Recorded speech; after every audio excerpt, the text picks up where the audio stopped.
Mga mahal na kaibigan, magandang umaga po. Sisilipin po natin yung ubas po natin kung pwede na pong kainin to, mga mahal na kaibigan. Tingnan nyo po. Wow.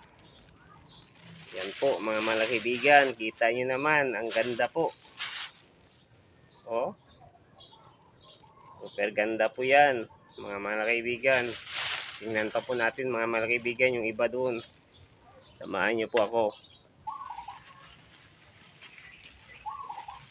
Wow. Ang ganda po mga mahal na kaibigan. Kita nyo naman, oh. Tingnan nyo po. Close up po natin yung camera. Yan.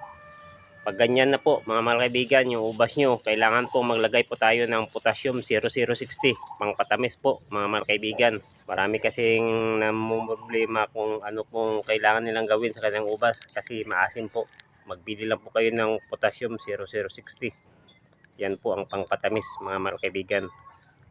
Foliar naman yung gamitin nyo po mga mahal na kaibigan, 0061 po na potassium po ang gamitin nyo po mga mahal na kaibigan. Yan po ang pangpatamis ng ubas mga mahal na kaibigan.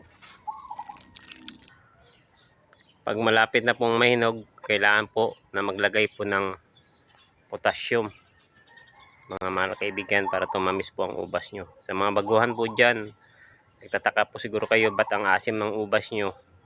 Ang pangpatamis mga mahal na kaibigan, yung 0060 potassium, yun po ang nagkokontrol ng tamis mga mahal na kaibigan. Pero pag hinayaan nyo naman ang ubas na mahinog, meron po siyang tamis pero di po masyado. Pero kung gusto nyo pong tumamis, talagang matamis masyado mga mahal na kaibigan, bumili po kayo ng potassium at i-direct nyo pong ilagay sa puno mga mahal na kaibigan. Tunawin nyo lang po para tumamis po ang ubas nyo mga mahal na kaibigan. Yan po ang isang sekreto po na pangpatamis ng ubas mga mahal na kaibigan. Kung mga ubas ko pong to, binalot ko po to para protection po to sa ibon mga mahal na kaibigan. Yan. Kasi marami pong ibon dito na kapag nahinog po yung ubas, inuubos po nila kain.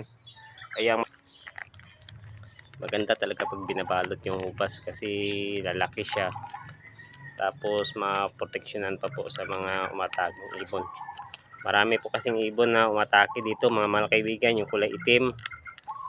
Tapos yung dating ibon ko pong nabidyoan yung may sisiw, yun po ang bumalik-balik dito para kainin po yung mga ubas ko mga mahal na kaibigan. Ang ganda po. Oh. Super ganda po yan mga mahal na kaibigan.